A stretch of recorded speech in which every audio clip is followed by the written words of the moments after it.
All right. We're currently in Chicago en route to Atlanta because I'm surprising my family this weekend because it's my brother's baby shower. My mom knows I'm coming because she's picking us up from the airport, but my brother and my dad have no idea. Obviously, my sister knows. We talk every day. Nothing gets past her. We're gonna recap. Your brother's not having the baby. Your brother's girlfriend is having the baby. That was implied. No. Baby shower is not for the collective whole. It's really just for the woman because the woman's the one carrying the child. Yeah, but I'm not related to her, my brother. Well, we'll recap the day and recap people's reactions. You ready, Ben? Oh, you always gotta start with me.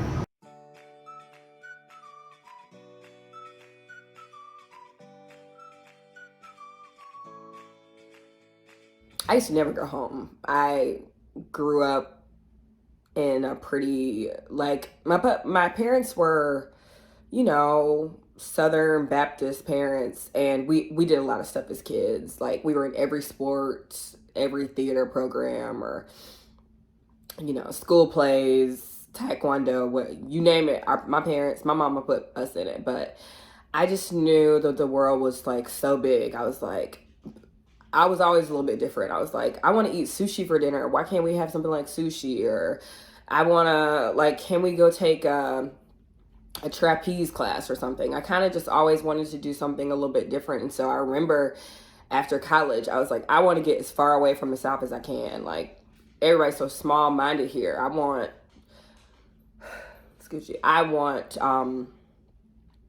to see how big the world is. So I moved to Chicago. And I would never come home. I maybe came, the first year I was in Chicago, I came home, Christmas, Thanksgiving, homecoming. And then slowly I was just like, I love Chicago. I'm not coming home. If I can avoid it, I will come home maybe once a year. And then COVID-19 happened. And it was really shitty to just sort of be stuck in this big city, and I'm such a foodie, and I used to go to concerts with Ben and stuff all the time, and now we're in the city where you can't do any of that stuff, and I was just like, I'd rather be home. Just landed in Atlanta. My mom's about to pick us up, and then we're gonna head to Athens, my hometown. So I went back home and lived with my parents for 6 weeks, and it was awesome because I didn't have to worry about anything. And then I came back to Chicago, and in September, my grandma passed away. And my grandma's not even she's not your typical grandma. This is my dad's mom. She was a chain smoker. She's not making you sweet treats or nothing like that. She every meal she ate came out of a can. She just had basically horrible health, but she wasn't old. I think she might have been 67, 68. I mean, I remember in high school, she told me about a fight she got into with this lady named Pearlie Mae, where she broke this lady's leg, and I was like, oh my gosh, was this a story from your childhood? She was like, no, that was 3 years ago. So she was just always badass, she got divorced right when my dad went to the Air Force because she was just sick of being in a pretty verbally and physically abusive marriage. So she was just pew, so she's basically that badass grandma. She's if a man's not treating you right, fuck his ass, get the fuck out of there and go live your life. So when she passed away, I really started thinking more about if there's something going on at home, I'm going. Oh, okay. Actually, I'm full because I told you I was the same as them and they had food out there. So I know you're full, but you're going to go out with your wife to eat breakfast and just talk to her. Okay, all right. All right. Well, so be ready. I'm gonna swing through and get you, babe. I'm ready. Okay, all right. Bye-bye. Okay, bye-bye. We're trying to surprise my dad. I know. He's like, I'm full. Get up. Yes, because he actually probably thought I was going to see my boyfriend this morning because he kept saying, you got a meeting this early? Yeah, we have a meeting. Well, what's the meeting about? Okay. He calls that your boyfriend? No, I think he was just, I was, I left the house at 7. So it's like, and So I he- usually don't leave till So 9. you thought something was off. He Got it. thought something was off. Okay, I'm excited. Roll it down. Oh, hey! Hey, Hey! I got you, didn't How's it going? You know what went through my mind? I? I said, what the hell Aaron did now? Get out of here. Get out of here. Come here.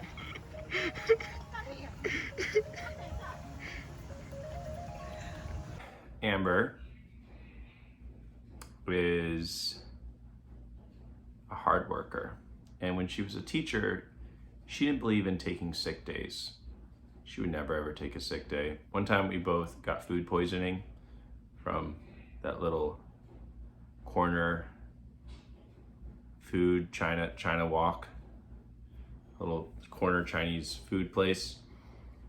And I shat and threw up all day. And I took the day off. We were both teachers. And Amber got up and went to her class, and she was teaching 10th grade geometry, and she decided just to throw up in between periods. That is how she dealt with it. Machine. We bought this to stimulate contractions. So we're testing it out before the baby shower tomorrow. We're testing it out on my dad. Say, hey, Dad. Hi, everybody. Okay. I'm condemned prisoner Rod Thomas, and I'm condemned to die in an electric chair. And Warden, are you ready? On your mark. But ever since Amber's grandma died about a year ago, she is all about family, and I love it. She is now no longer dedicated to any job, partly because she doesn't have a job currently, really. I guess she doesn't work for a company, she works for herself, which is a job, but she's not dedicated to a kind of job, right? There's no loyalty, because honestly, the job will not love you back. Oh yeah, I see the pain. Ooh, what we looking at here now? This is 4. Do you think you can take 5, sir? I'm sorry for my sins. I killed those people. 5 is no problem. Ooh. Are they Oh. I think you can take 7.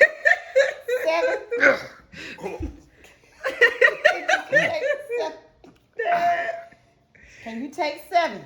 What Can is you that? be a man and take 7? You are now Oh, on no, 1, 2, not 3, you 4, 5, shaming. 6, sir. 6. You got on that stabbing pain. She would like skip holidays to like do work and stuff. She missed my dad's birthday and the big hike we hiked up Mount Washington for his birthday, and she couldn't go because she had just started a new yoga job, which that job eventually they laid her off. So loyalty to jobs, right? Not the thing to do. And Amber has learned that it only took the death of her grandma and getting laid off of her job to realize that, which hopefully people can realize sooner. I see something happening in the muscle. Stop it, stop it, stop it, stop it. Shit. How you feel? You think they're gonna enjoy that tomorrow? Show is over. The moments that we have with them is so precious. And guess what? When you're dead, you're dead. Right? Your job won't love you when you're dead. But guess what? Your family will still remember you when you're dead. It's like in Coco, you know? It's like you're remembered.